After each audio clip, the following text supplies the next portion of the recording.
Bonjour à tous, petite vidéo de révision sur la stabilité génétique.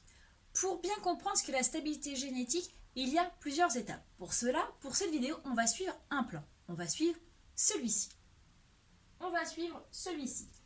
Là. C'est-à-dire que tout d'abord, on va voir quel est le principe général de la stabilité génétique. Puis les notions qui sont nécessaires d'être comprises et d'être sues pour comprendre la stabilité génétique. Puis on finira avec la mitose.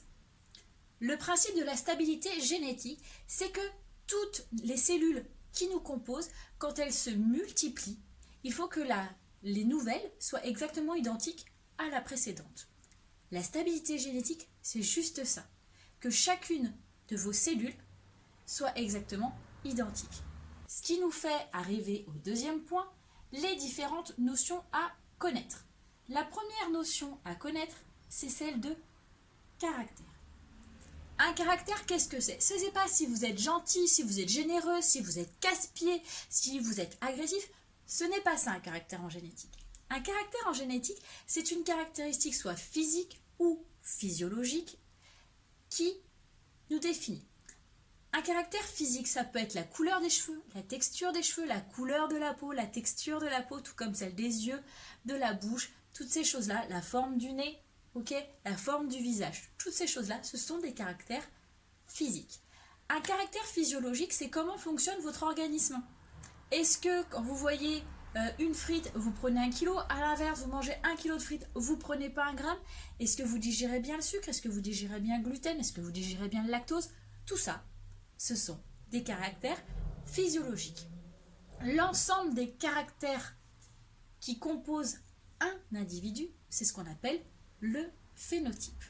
C'est-à-dire que si on fait la liste de tous mes caractères, cheveux noirs, cheveux ondulés, peau blanche, ainsi de suite, tac, tac, tac, tac, tout ça, ça fera mon phénotype.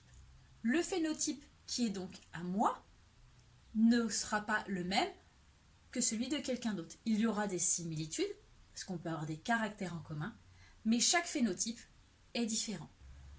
Ce qui nous amène au deuxième point à connaître, les cellules.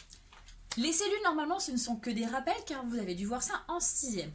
La cellule, c'est la brique constitutive de tout être vivant. C'est-à-dire que tout être vivant aura toujours au moins une cellule. Évidemment, nous, on est des organismes qui sont complexes, donc on en a plusieurs millions. Plus un organisme est grand, plus il a de cellules. Souvenez-vous aussi qu'une cellule s'est définie donc par une membrane. Dans cette membrane, il y a une espèce de gel qu'on appelle le cytoplasme. Et dans le cytoplasme, il y a ce que l'on appelle un noyau. Dernier point, chromosome et ADN.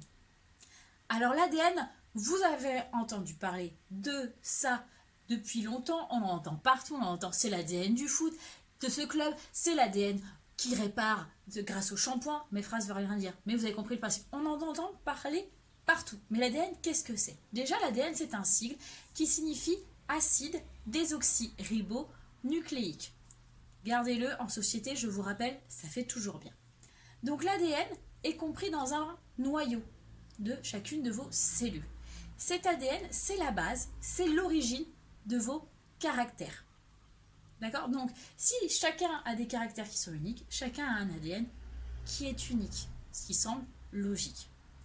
L'ADN, c'est donc un espèce de fil, une pelote de laine, d'accord, qui est très très très compactée et qui est à l'origine donc de tous vos caractères. On dit, dans le langage scientifique, que l'ADN, c'est le support de l'information génétique. L'ADN, il existe sous deux formes. Soit donc c'est un plat de nouilles, complètement, on ne voit pas où est le cucu de la tétette. L'ADN, on dit, il est décondensé. A l'inverse, l'ADN peut être très compacté, très condensé, et dans ce cas-là, il forme ce qu'on appelle des chromosomes. D'accord? Moi, je symboliserai les chromosomes par ces petits jeux-là. Ok? Vous avez dans chacune de vos cellules, sauf les cellules reproductrices, 46 chromosomes. 46 comme ça. Mais ces 46, ils sont par paire. Donc vous avez 23 paires de chromosomes dans chacune de vos cellules. Sauf, je répète, les cellules reproductrices. Cellules reproductrices qui sont donc les spermatozoïdes pour messieurs et les ovules pour mesdames. Dans cette paire, il y en a un qui vient de papa, il y en a un qui vient de maman. Donc vous êtes bien à 50-50 chacun de vos géniteurs. Voilà pour les notions à connaître. Maintenant, on attaque le gros. La mitose. Alors la mitose, M-I-T-O-S-E, qui n'a rien à voir avec un mytho ou une mytho qui est liée à quelqu'un qui ment, ou à une mycose qui est liée à une maladie, qui est liée à un champignon. Rien à voir.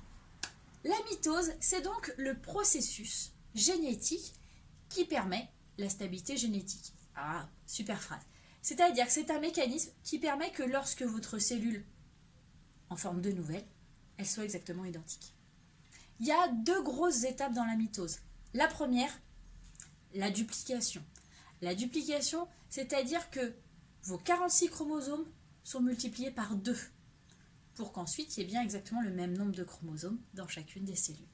Ça, c'est la première étape de la mitose, la duplication. La deuxième étape, c'est la division. C'est ce que nous allons voir du coup à l'aide de mes petits.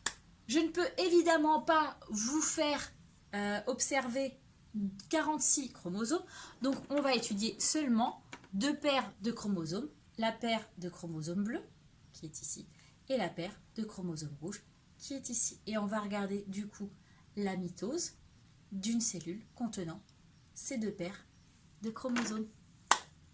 On fait le bilan après.